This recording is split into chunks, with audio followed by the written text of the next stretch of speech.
So let's get into it. I feel like we got to check in first with where we're at because there's been a lot going on in the past week.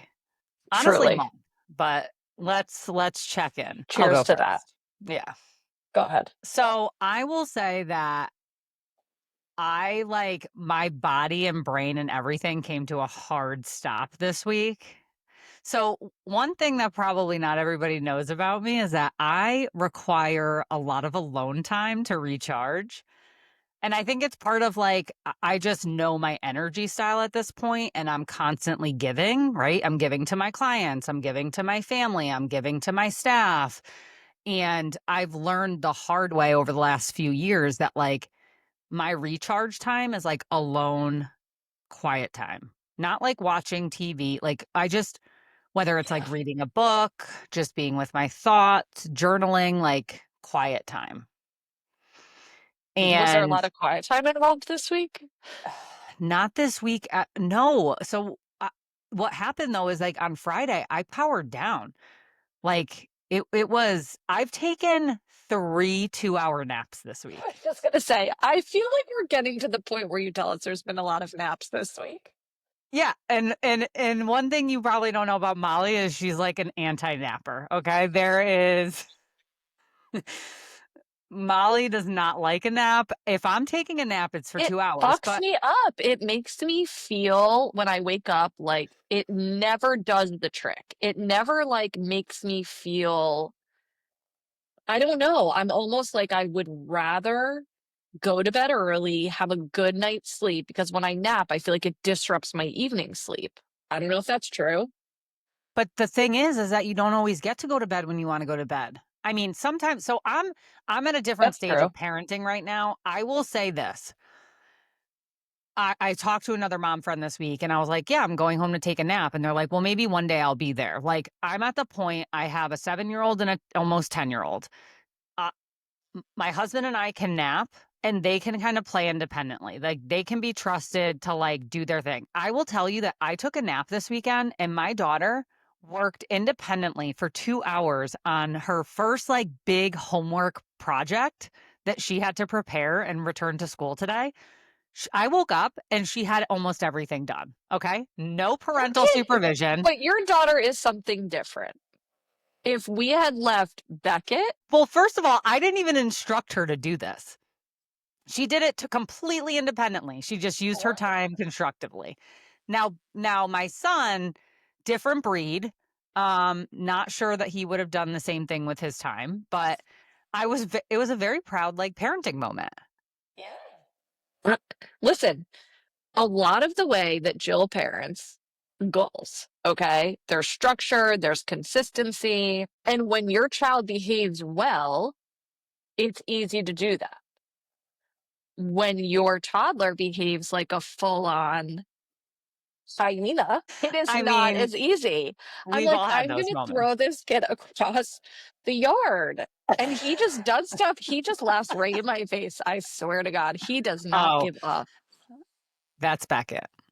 So basically what I learned this week though, and I had this conversation with another mom friend, is that it's really important for your kids, especially I feel like for me and this other parent that I was talking to is also like high powered leader female, like has a big position, right, in her job. And like it's really important for our kids to see that we rest and that not everything we do is like productive. Like we're a human being, not a human doing, because I do think that even like kids, like they need downtime too. And I feel like our society right now over plans and over schedules and has these kids in so many different activities that like they need to learn too. Like it's okay to like watch a movie and just like chill on the couch. It's okay to just like veg out. Like we need that downtime too. And I don't know, I just feel like normalizing like rest is productive. Like that's a big deal. You're speaking my husband's love language. Yeah, Sam and I vibe on this. I'll No, always you do. support a Sam nap. Yesterday, I had to, we had friends coming over in the evening. We had a play date for Bodie with like a dinner plan, whatever. And at like 2 o'clock, he was like, I'm going to lay down on the couch. And I'm like, Oh Madden God, was awake. Molly.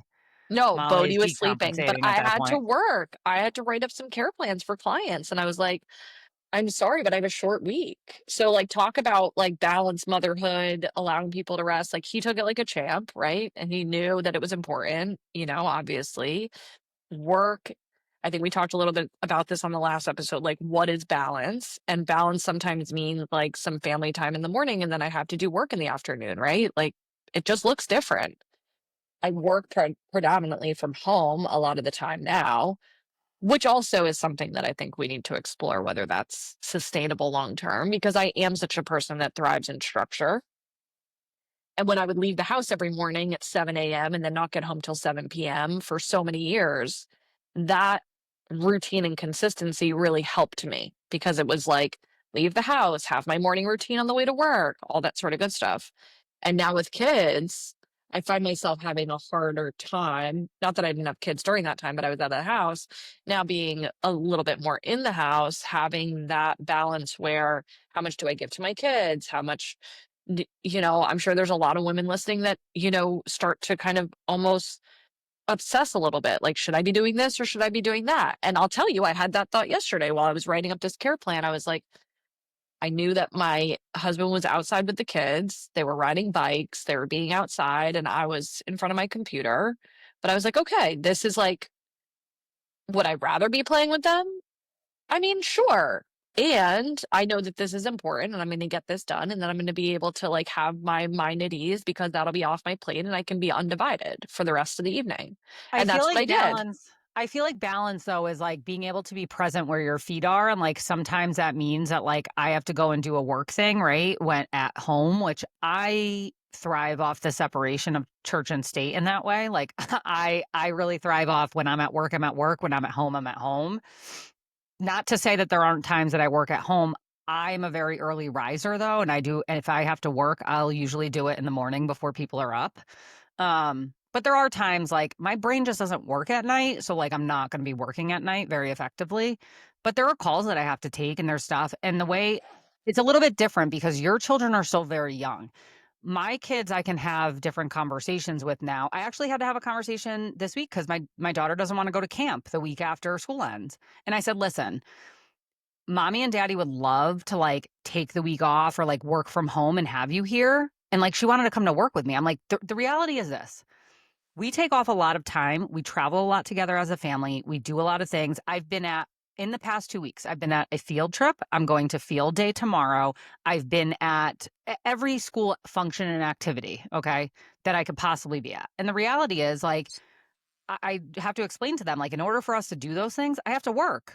I have to Like make that. money. That's the Yeah. reality, right? I have to be Yeah. present at work. And she has this big presentation she's been working really hard for, and they're having it on Wednesday. Of course, they just give us notice yesterday, but I had to say to her, like, I'm really sorry, but I can't make it. And she was like, you know what? That's okay. Like, I get it. You've been at a lot of my things last couple weeks. And like, again, it goes back to like having these conversations and not Mhm. feeling like it's above their head. Like, she's almost 10 years old. She can have these conversations and understand. She might not get it like she would as an adult, but I feel like at least acknowledging it makes a difference with a child of like, listen, I want to be at these things. It's just that like there's a million competing priorities. Yeah. A million. Now, I feel like that you do what you can, right? A lot of the ability to be flexible has been great. And I will tell you, it has not been easy for me to kind of fall into the flexibility of it all, right? Because I am a rigid person. Like I said, I like schedule, I like structure. So I've had to really work hard at finding the balance between the two, right? When does it make sense to clear my schedule to go be at a school event?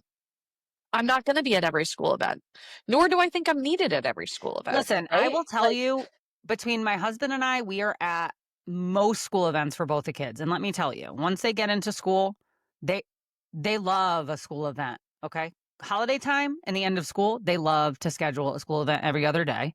So just be prepared for that. However, we go and it's the same parents. Like there are some kids, and I was one of those kids. My parents couldn't take time off to come to our stuff. Not to say that they weren't at anything, but my parents weren't coming to field trips. My parents weren't coming, and I made it a point to go to my daughter's stuff this year because she's about to get to the age where like she's not going to want me there, and or there's not going to be an invite for parents to go anymore. So it's like I want to take advantage of the opportunity now while I have it. Like she still wants me at these things. That's going to end soon. Like, and that's normal, but it's going to end soon. Do you think you're gonna be okay? Yeah, I'll be fine with it because I think like that's the developmental stage she's at, right? She's like creating her independence a little bit and like her autonomy from us. And like the peer group ends up being the most important thing for a period of time. And like you kind of have to be okay with it. But I want to go That's back true. to your rigid structure and routine because let's talk about our decisions to even become mothers because I can remember having conversations with you like Oh, I don't know if I can do it. I I didn't know if I could do it till the day Bodhi came out of my body. Like, people at work were like, "Are you gonna accept that you're having a kid? Like, you're very pregnant." I it's remember Debbie happening. saying that to me, my director of admissions, and she would say, "Yeah, I understand work has been your biggest priority, your career, and this is gonna add a new layer," right? I think there were a lot of things prepping for motherhood. I will go back to the infancy stages of talking about becoming a mom with my mom, and I remember a specific conversation. We were at Narragansett, her and I, for like a beach day. I was still living in New Haven, and we were talking about, I don't know, just like future goals. And she was like, "Do you want to have kids? Like, do you ever think about having kids?" And I was like, I don't think about having kids in the traditional way because because my life wasn't traditional, right? It wasn't like I went to school, graduated school, went to college, got a Yeah. degree, got the job, got the relationship. So like me living just like fully like being on planet Earth was like a big deal at one point in my life. We're like, we're thriving. And so for me to have thought like I always wanted kids, that just wasn't something that I always thought about or wanted because my priorities were how do I get away from the way that I feel? And I used substances and alcohol for such an extended period of those formative years. So I wasn't the woman who had this like Cinderella fairy tale, right? Like where you get married and you have the babies and all that sort of good stuff. I wonder if that's because of our history though, because like I'm sure both of us know women in our lives that were like, I always had the baby doll. I was the girl that like ripped Barbie's heads off when I was little. Like I was not a nurturing, like couldn't wait to have kids. Like I didn't think about having kids at all growing up. I always had a Neither knowing that did I. I always had a knowing that I would have kids. Interesting. Like that it just like wasn't like a thought like if I would or wouldn't. It was like I would, but I didn't like dream of like becoming a mother. Like that wasn't, and maybe it was because I was in survival mode for so long. And even when I don't know. I mean, to be honest, once we got married in July, and I gave birth in June. So we got pregnant pretty much right away. So we took a little bit of time to get pregnant, and there were a couple of things that I wanted to do. Like I wanted to explore, I wanted to travel. We were in the midst of building a house. I mean, that was a whole project. I mean, You also wanted to time it perfectly because that's how you roll. You wanted it to like fit into your timeline. And I remember having yeah. conversations with you because by the time you got pregnant, my kids were what, 5 and 2, Yeah. 3? Yeah, 3 maybe. Yeah. So I had a little bit of When time under was my Beckett belt born? in What's his birthday? 2018. Okay, and Bodhi was born in 2022. Yeah. So, So 4. So 4 and 7. yeah.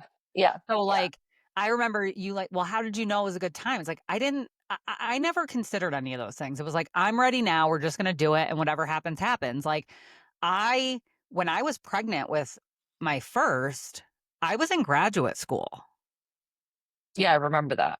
I was in my last year of graduate school. I graduated in May. She was born in June. You know, we all know we had the fiasco with my husband having cardiac arrest and a heart attack when I was 6 months pregnant and basically died. Did Sad. die. That was a whole thing. So it was an eventful 3rd trimester, to say the least. Yeah, I think we need to spend a little bit more time on that whole part for a second, but hold on. When when I got pregnant, well, back it up. Before I got pregnant, again, going back to that conversation with my mom, like, I don't have this idea of, like, having kids and what that looks like, right?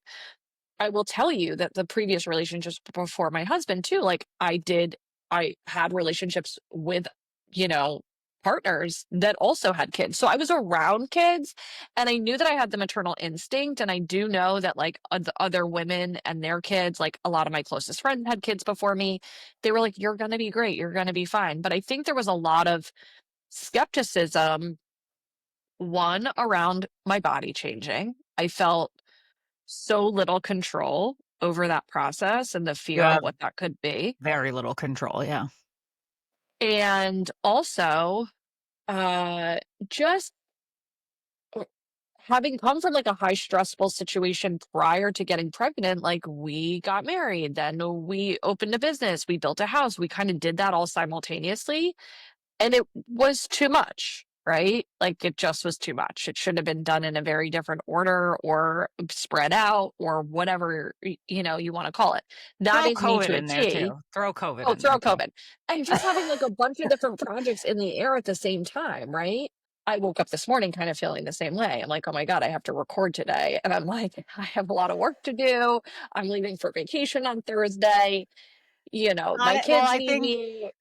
the lesson now is like that's just the norm now. Once you have kids, like you're just you have 5 balls at any time a given time in the air. And it's like, which one can I allow to drop? That's how I kind of think about balance. It's like, okay, which one can I just allow to drop right now Totally, so that like totally.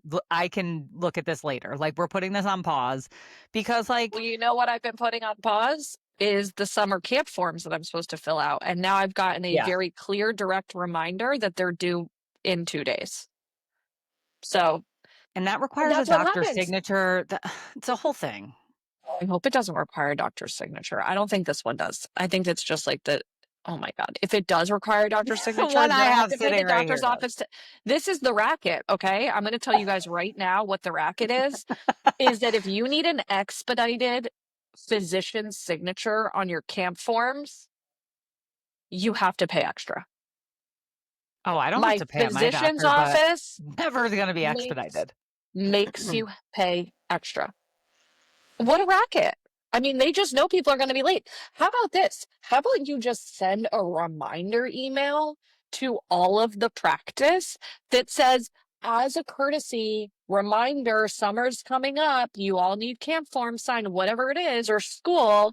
If you decide to wait till the last minute, you will need to pay an expedited fee. That would be the courteous thing to do. I'm Listen, just saying. I have 3 different camps, okay, that the kids are going to, so I'm on my 3rd one. I've gotten reminder emails. I actually have 2 sets of them completed in my house right now. I just have not sent them in yet. Did I get another reminder yesterday? Yes, I did. Yes. What pisses me off is that the one camp sent a reminder Where's yesterday. Lexi? Is Lexi I mean, this is insanity. I And I don't know what happens in your house, but I'm in charge of those things. Like I have to that is my role. Clear role is the I do all doctor's the doctor's appointments, the appointments, the yeah, scheduling, but you know what happens today on a Monday delegating. You're delegating? is that the husband just got a text message, these forms need to be printed, and he has responded yes. So We there's that. love that. We love that. I So mean, I will say, so like going back to like having the first child, I was excited and I loved being pregnant, minus gaining 73 pounds with both pregnancies. Exactly. I blew up. I remember like looking back, which my mother did too. So I don't know if that's like a genetic thing, but like I look back and it also was probably the ice cream. With Audrey, I ate ice cream a lot. She was born in June. So the tail end, I Jersey especially after Jersey the heart Mike's. attack. After the Jersey heart Mike's attack, every week. I mean, after the heart attack at 6 months, like, I think I was just in so much shock and, like, that was such a stressful event, obviously, that I was like, "Whatever, we're just moving forward having a healthy baby." But I will say that, like, I felt like I didn't have a normal first I didn't have postpartum depression or anxiety, but I will say because of the heart attack and just a short version of the story, I woke up because I had to pee 6 months pregnant, and my husband made a strange On your noise birthday. on my birthday, on my 30th birthday. I turn on the lights and he's not breathing. And I call 911. I go and get my brother who was living with us at the time. We were living at my parents still. And, I had to pull him out of bed, 6 months pregnant, which he is a large man, and perform CPR. My brother and I performed CPR on him for probably 20, 25 minutes before emergency responders came. They shocked him 6 times on my bedroom floor. Read me last rites in the hospital when we got there.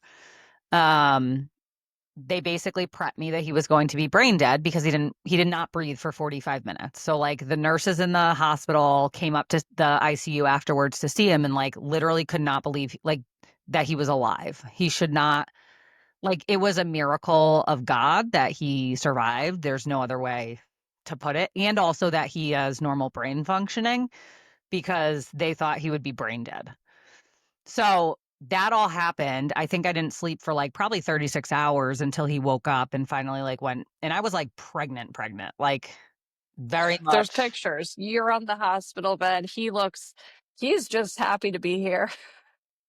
He had no recollection. The most disappointing We part of that should whole have a story, picture. We need a picture. I Insert mean, picture here, Anthony. Just the most FYI. disappointing part of this is that he did not have a near death experience that he remembers. Like he didn't see the light. He didn't I mean, I was expecting some real like good story out of this. And Like he got to the gates and yeah, they were like, "No, no, turn around." he had no recollection. So once I had my daughter 3 months later, so I finished my semester, I graduate with my master's degree in May. So you're talking about like high emotional events, right? And we always tell my daughter, like, you're the one that saved daddy's life because like I woke up to pee, right? And like because she was kicking me and whatever.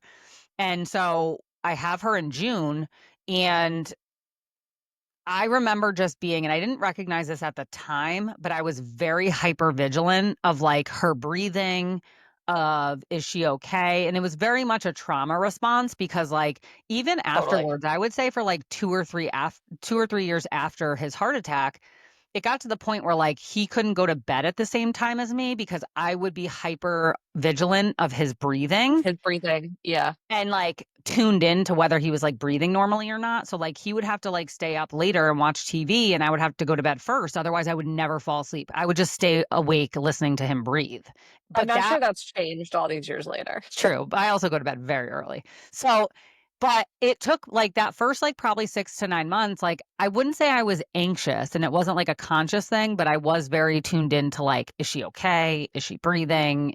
Which I think is kind of normal after your first, like I because think the I would the go there. wildest My husband didn't have cardiac arrest, so, yeah. you know, The it's a wildest little thing less of though, a second.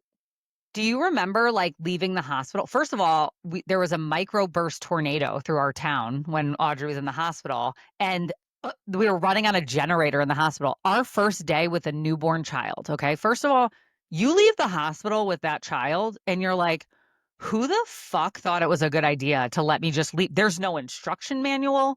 You didn't even really tell me what to do. Like, what do I do with this now? Like, you So think true. and there's like maternal instinct, but there's also like, what am I doing? Like, I actually don't know. You're just figuring it out. But I left and went home for 24 hours. We had no power. I'm with the car adapter in the driveway, pumping.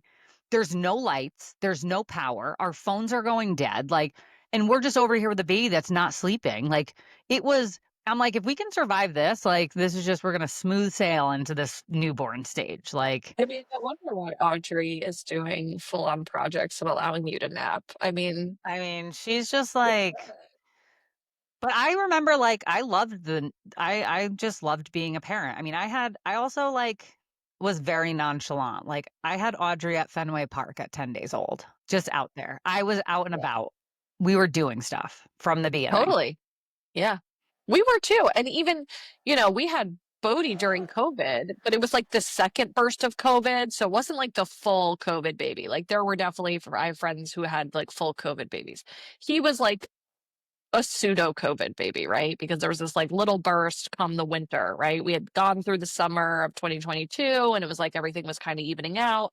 And then he was born in January. And so, like, during the winter months, obviously it started to ramp. People started to be in the hospitals.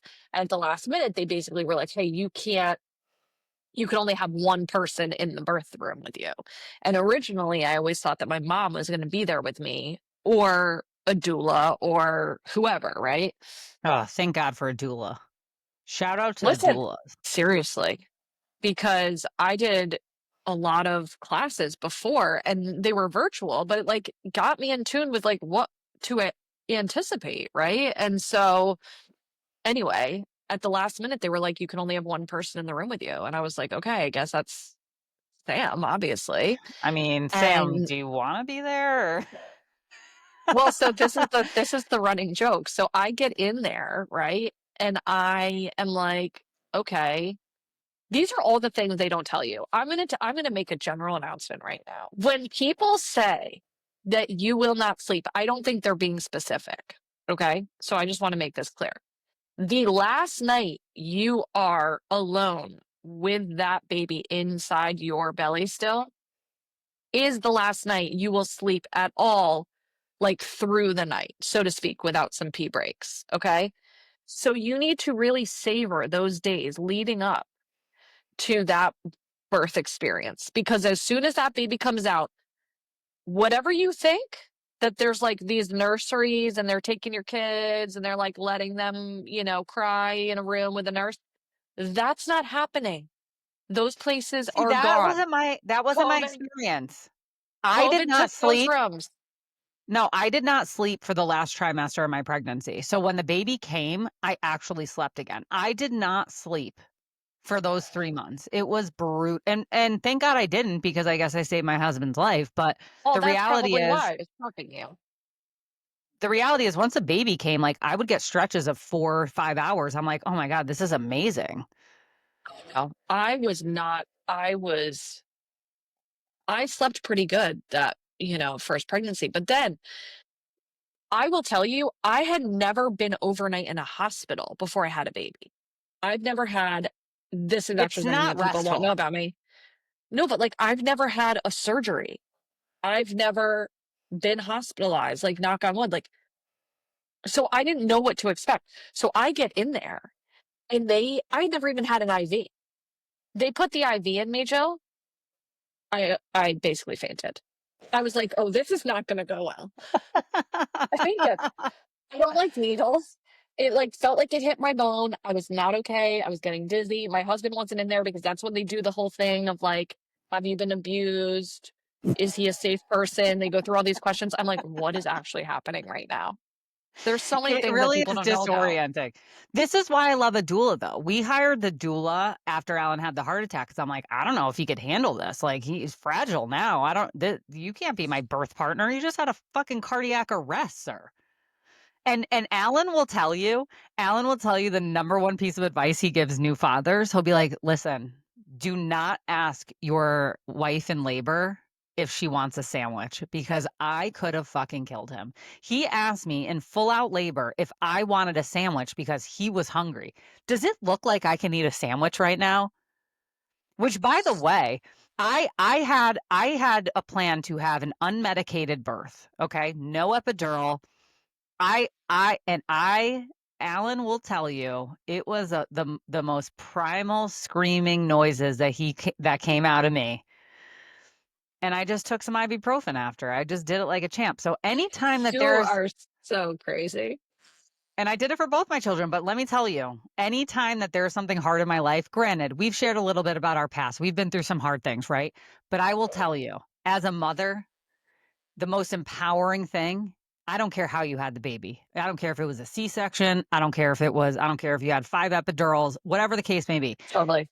Totally. Birthing a baby Okay, if we can do that, it is, and number one, it's very clear why God intended women to have these babies because there's no way men are doing this. Okay, there is just zero chance. Sam looked at me. I hadn't even started laboring yet. He looked at me and I was like, "Are you okay?" He was white. I'm like, Get it "You this." together. I looked him and I was like, "You need to get it together. You need to go for a walk, get a slice of pizza from the cafe, whatever you got to do, and you need to come back and figure it the fuck out." Okay? But if that's not the embodiment of motherhood right there, is that we are having the most profound, difficult experience of our life. But here we are taking care of you and directing you of what you need because clearly you're not okay. We're still holding it together. We're about to literally birth a bowling ball out of our bodies and you're somehow not okay. I mean, if that's just not, and that right there is why we can lead a business and raise a family because we're like, okay, well, we already popped a baby out. We took care of you. You're almost fainting. We're over here literally birthing a child. Totally. I will say, I will, to Sam's credit, I mean, there was a level of come up after that with the second. Firstly, Well, now I you will know tell what to you too, expect. now you know what to expect. So basically, my daughter, he was holding my daughter. Only the nurse was in the room. The doctor hadn't. I was doing a couple practice pushes and she just came out. I mean, it Oh, was I wild. barely made it to the hospital with the second. But I will tell you, after having her with a epidural that was successful, I realized, in fact, that the epidural didn't work. Okay, it didn't work. And I kept being like, I'm in a lot of pain, and I'd been pushing for a while. And I was like, I'm in a lot of pain. And they're like, it feels just like pressure, right? And I'm like, I guess, I don't know. No, no, no. Because the second I understand what they meant by quote unquote pressure, basically you don't feel anything. Okay. The first I felt everything. So But can we just circle back to sleep? Because I think the biggest myth, and I hate to be the realist, but I'll tell new that's parents why this. we're They're like, here. "Oh, I can't wait until the baby sleeps." My kids did not sleep regularly through the night until they were 5 years old. And I feel like that is no, and I'm not saying that like they don't sleep, but like it's so interrupted because they need you so much still. Like I mean, we share a different opinion on this. I co-slept with both my kids. And again, it was probably started from the heart attack incident. Like I needed to have Audrey close to me. I needed to know she was breathing. But I will say that like when they would crawl in my bed in the middle of the night, I co-slept with them forever. I mean, Beckett, the last time he crawled in my bed, he just turned 7, was probably 3 months ago. And I just let him sleep Bodhi, there. I Part of think that is just because I I require my sleep and I would rather you just snuggle up beside me than me have to go back and forth to your room 18 times. That's not I get happening. that. I get that. I mean, apparently, unbeknownst to me, I was informed this morning that Bodhi has in fact learned how to w- push the gate out from under the door and slither his way out, apparently, is what's happening at night. I'm not sure. It has yet to be documented. Maybe we'll record it sometime soon to figure out what's going on. I I'll mean, put a yeah, little they get camera out there. crafty. But I Bodhi slept, and so does our daughter. I feel like pretty well up until like they sleep 12 hours. I mean, for the most part at night, Yeah, but not and they're every good night. nappers. Yeah, No, but I then mean, there's no that's what I'm right. saying. That's what I'm saying is You that you know, they have get a weeks. tooth or they get Yeah, sick or it's not whatever. Yeah, consistent. sure. It's not consistent. You know who's the least consistent right now in their sleep and getting their life together? Me. Well, listen, I am the least consistent. My schedule is all sorts of on Mars, okay? I'm not getting up in the morning. I'm struggling to like exercise. You know, I go through these weeks where I'm, just so run down, so tired, and I'm like, I can't get up in the morning. I felt like I could always push through that with the first, and then you add that second into the mix, and you're like, no. whoa, And honestly, you're about to go on vacation. So it's like not even worth it to get into a routine. It's like you need to just go on vacation, reset, and thanks then for come back. co-signing because I No, just that literally that's the felt that way. reality. The truth. I'm at that, Like, I went through some big transitions, January switching into, the new business, and then selling the company that I was, that we had. And now I haven't really fully You don't have a routine typically, yet. well, typically what I've done in the past was when I would de-roll and then onboard into a new role, whatever that looked like through all the different chapters, I would take like a couple of weeks off to really like, you know, shed the role essentially. And that didn't happen this time, right? I went from I'm still postpartum. I mean, my daughter's not even one yet. And so I went through all those stages with no real separation. So Yeah, this but will be plus you're building your role. So it's like you don't really have I don't know.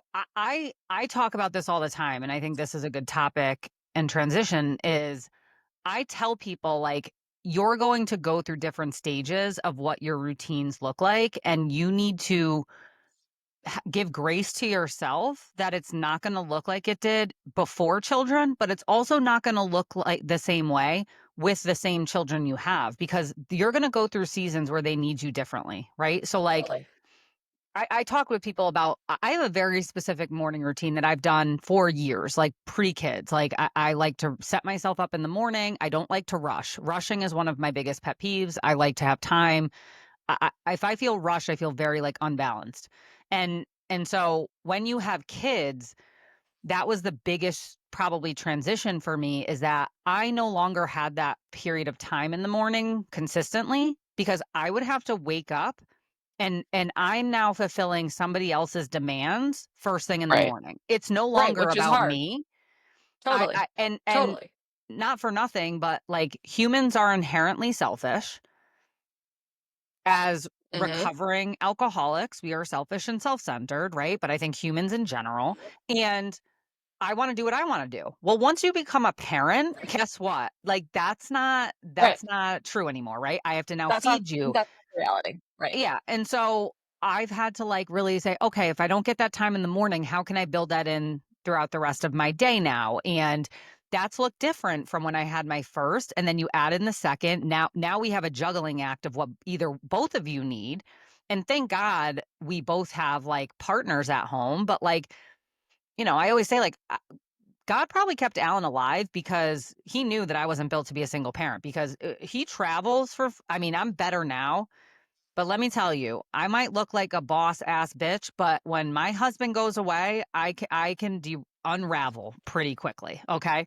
It is like as soon as he leaves the house, there is eight things that go wrong and all of a sudden I don't know how to manage anything anymore. Like, and I used Should to we like about should we talk about bombard grand him. jury duty? Should we talk about grand jury duty? I mean, yeah, this is an example. You unraveled. I was like, this is not an issue. You were unwell. But it was the first time my husband's going away on a work trip in a while, right? He's actually scaled back his travel quite a bit because my travel has ramped up. I'm in New York like every 2 to 3 weeks now for a couple nights. And, doing some personal travel. Shout out Beyonce. Holla. And uh so I go to whatever. I got drafted. I don't even know if that's the word. I got drafted for jury duty. We're just gonna You call got it that. selected. You got Thank selected. you. Thank you for your mom's service in a government official position. Okay. So we know the lingo. So anyway, I get drafted for jury duty. You're not going to war. Like what? You didn't get drafted. You got That makes selected. sense. It makes so much sense in my brain. Okay.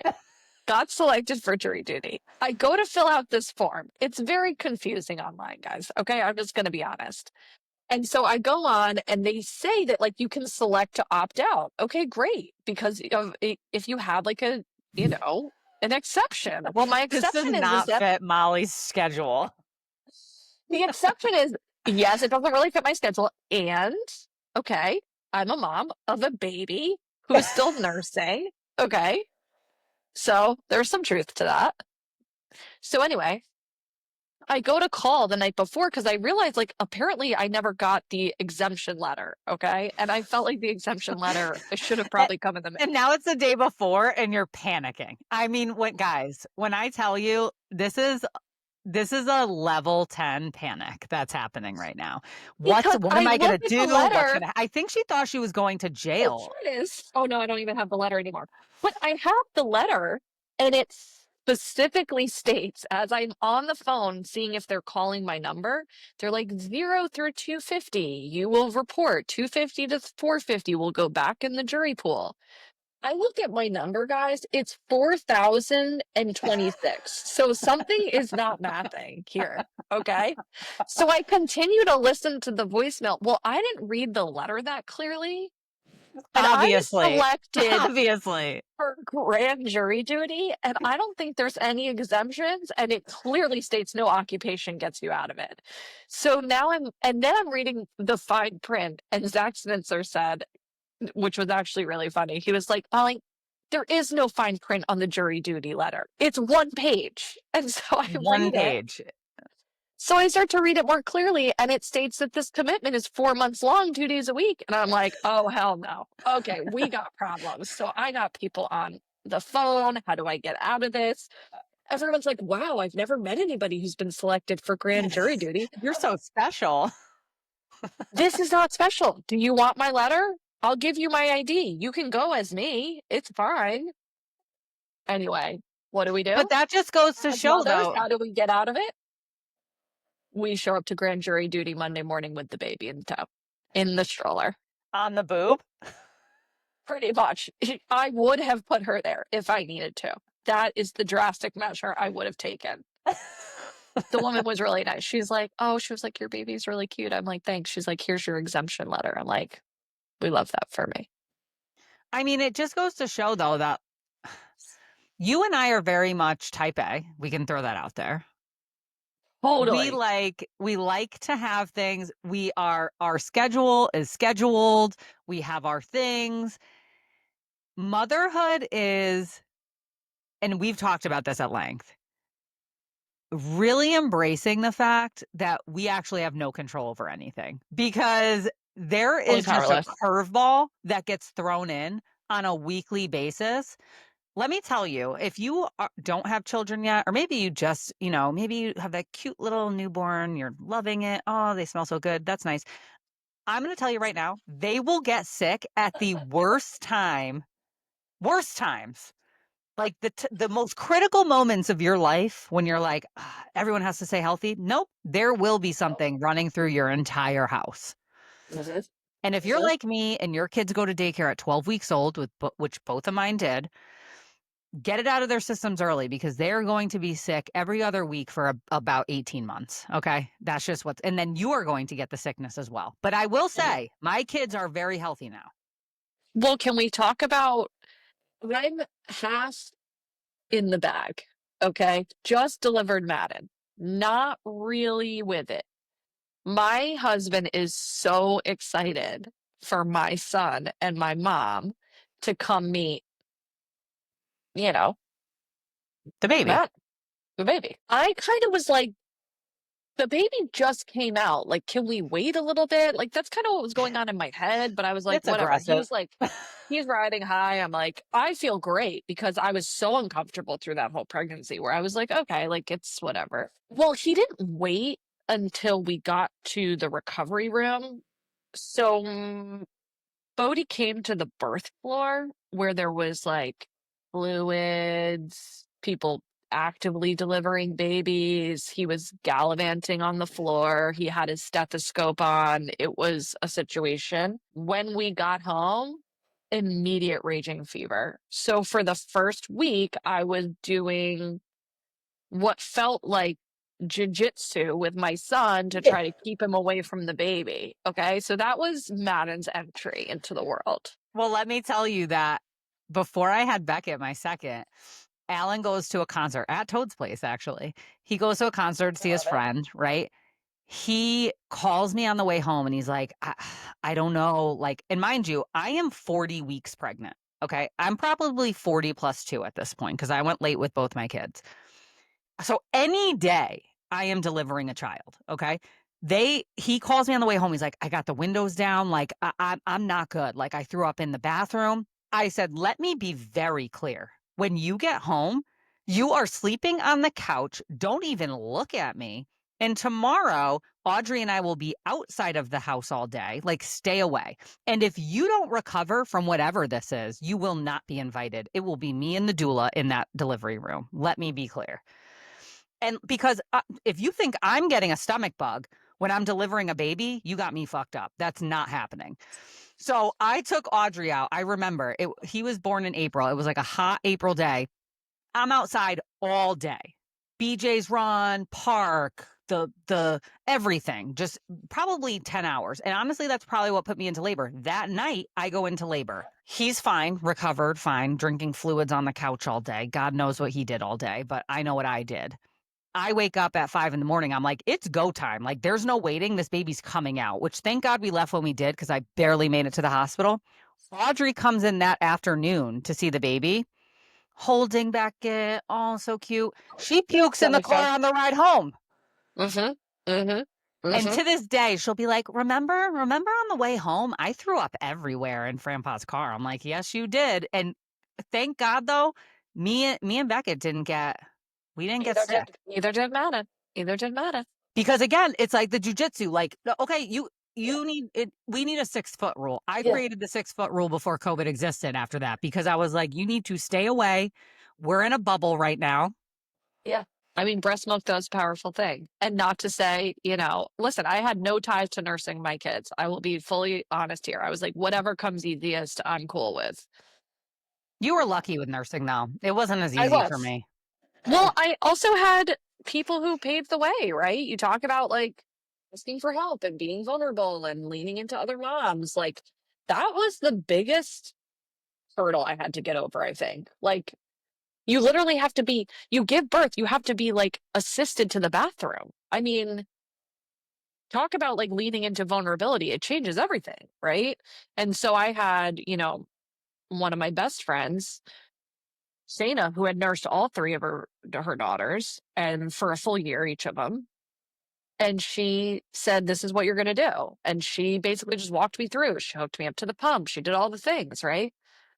And yeah, And then I you think become a also that pro. I wasn't really stressed about it, right? It was just kind of like if it came, it came. If it didn't, it didn't. And, I had formula in the pantry and said it's on deck if we need it. So I I don't will know. say though that like speaking about like identity shifts and like what that means once you become a mother, like what really changed. I think you were in that role leading the agency. I was a director at that point when was I? No, Yeah. I hadn't even taken the director role yet. I was still a clinical coordinator somewhere, and I took that big job when Audrey was 6 months old.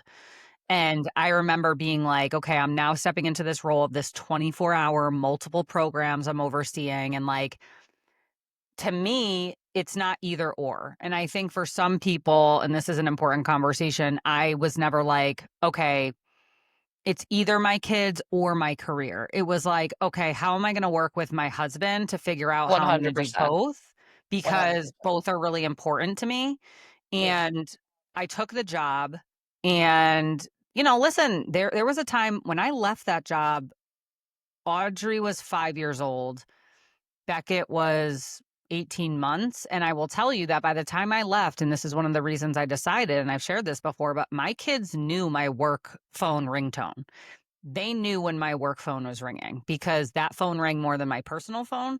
That phone took me away from them after hours. That phone, they knew. They associated my work phone with like, oh, mommy's got to go.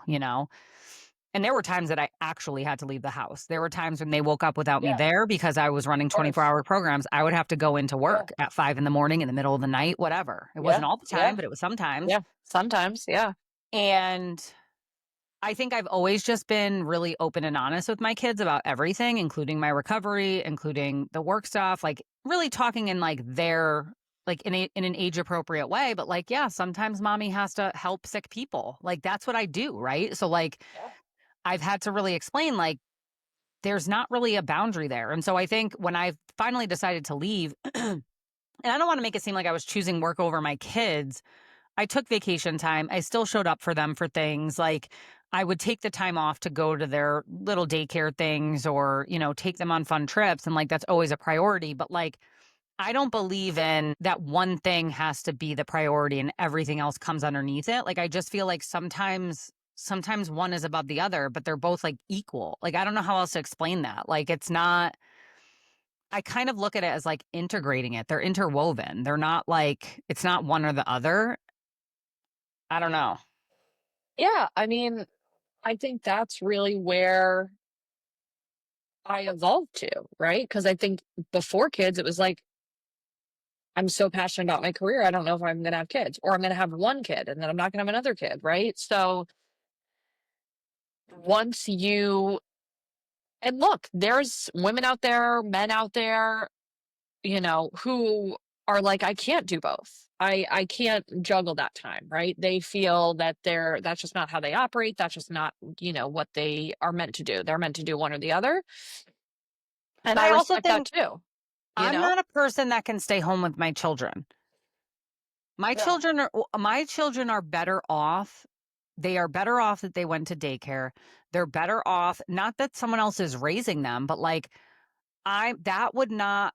I always talk about this that it's really important when you become a mother that you don't lose your identity as a person because we are people outside of just being a mother. And I think I see some people losing themselves to just really jumping into that motherhood role and letting all these other things that keep them happy go. And Yeah. I always say, like, you have to fill, like, you're kind of the pitcher in the middle, right? Pouring into these other cups. And you have to make sure that you're pouring into yourself first so that you can spill over onto everybody else. Because, like, I love my children. But if I'm with them 24/7, 365, like they're not better off with that and I'm not better off with that. Like it's just not how I'm built. I always tell people like I give so much credit to educators, to preschool teachers, to daycare Yeah, teachers. Like give me totally. a psychotic substance abusing adult, I'm there. I can help that person. I feel confident and comfortable with that Or a person. family But who's, yeah, family who's uh, grieving, who's struggling to set yeah. boundaries, all that sort of stuff. Give me any of that Give any me a day room of the full of week. kids, a room full of kids. I Yeah. am dead in the water. I don't know what to do. I'm lost. Even when I go to those parent, they ask for volunteers, and I'll go volunteer and I'll bring the treats and I'll do the things and I'll set up. Wrangling those kids? No, I can't even wrangle one. I feel like the He odd one doesn't out listen. sometimes because I go to all the events and it's like the same parents and I will say that like some of them are stay-home moms, some of them aren't, but like there's just, you know, I don't know, like I'm not the one showing up with home home baked treats that are like decorated and like I don't know, there's just some moms I look to and I'm like, listen, you are doing the most and I respect it. I will never be that person. I look at, I was just talking about this with Shayna the other night because we were talking about, Laura's mom. And Laura's a lot like her mom, right? Where her mom thinks of all the things. I mean, she sent me the baby outfits for the kids. She sends cards. She really supported Shayna through her, divorce, right? Like she's just the person that like always sticks a card in the mail, always shows up, always gives the gift. My mom as well. She's very like that. I feel like you're a lot like that actually more than you think. And then I look at, kind of the next generation and like it does filter down. I will say that filtering it down in addition to embodying a career, like, it just looks a little different, right? It's not Yeah, all or because nothing, right?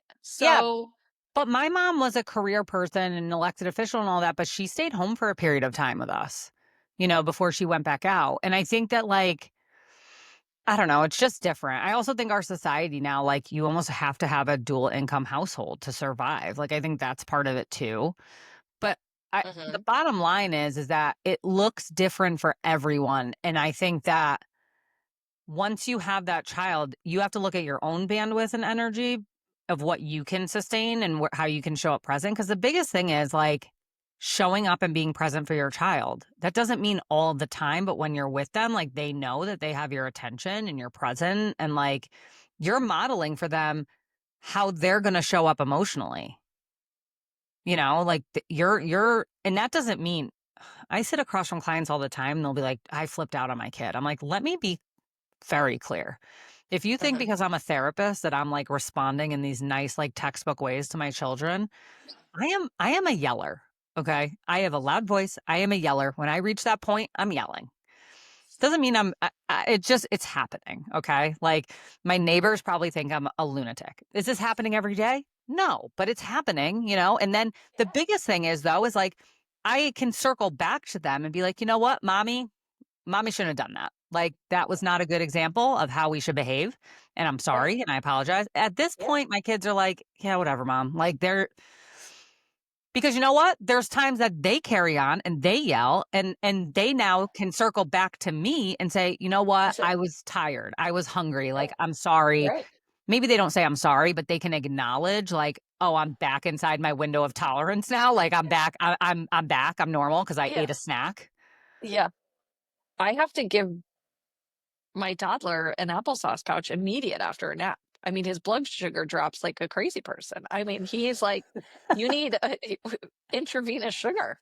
I mean, truly, to get him back into window of tolerance. All right. Well, I feel like there may be a part two to this, but for this episode, what would you say your permission slip is for all the moms, the non-moms, the moms to be, the people mourning, the people who have lost children, everything that is encompassing of motherhood, whether that be blood or chosen family. I feel like just piggybacking off what I just said, like don't fall into the perfect parent trap. Your job is to be a Mhm. good enough parent. Like there is so much research around this where what matters is that you're being consistent, you're modeling being human, that you're also modeling that we're not perfect. No one's going to be perfect because the amount of people that I treat now that have this perfectionism problem that comes from their parents, that comes from Mhm. not being told that they're allowed to make mistakes, that they're allowed to not be perfect, that they're like, people grow up with this message of like being perfect is even realistic. It's not. And I think as a parent, it's okay to take a break. It's okay to take a nap. It's okay to it's okay to yell and lose your mind. The more important thing is that you're circling back and having a conversation of like what happened and like what you could have done better and like modeling having that conversation because listen, those children are going to grow up to be adults that lose their shit too. Yeah, of course. And they need to learn that it's okay to come back and apologize and like make that amends and like make it, how can I make it better? And this is what I'm going to do next time. So I think Yeah. like that kind of also falls into like making sure you're filling up your cup. Like really look at where you're overextending yourself and trying Uh-huh. to make it all happen. Uh-huh. Sometimes, listen, store-bought cupcakes are still cupcakes, okay? Like Listen, if you said you were bringing cupcakes and you had this nice little Pinterest thing that you pinned and you were going to do this whole thing, and the then you couldn't kid get is it not done. yeah, the kid is not going to remember if you went and bought those store cupcakes. They just want you. And I think Totally. that's the other Totally. thing is like we're so stuck on the doing Mhm. and all of the things and making it look perfect when the Uh-huh. reality is they just want you. They don't they're just that's what they're going to remember. And the other thing I think is like, rest, like going back to my, like what I said in the beginning of the episode, like do something to make sure you're filling your cup first. Like make sure that you're still connecting with friends. Make sure that you're still doing adult things. Like you're still having Mhm. fun. You're still a I person. right. Well, robust episode, and I'm glad we had the dialogue, and I think there'll be more to come. Tune in next time, and thanks for joining No Permission Necessary. Peace.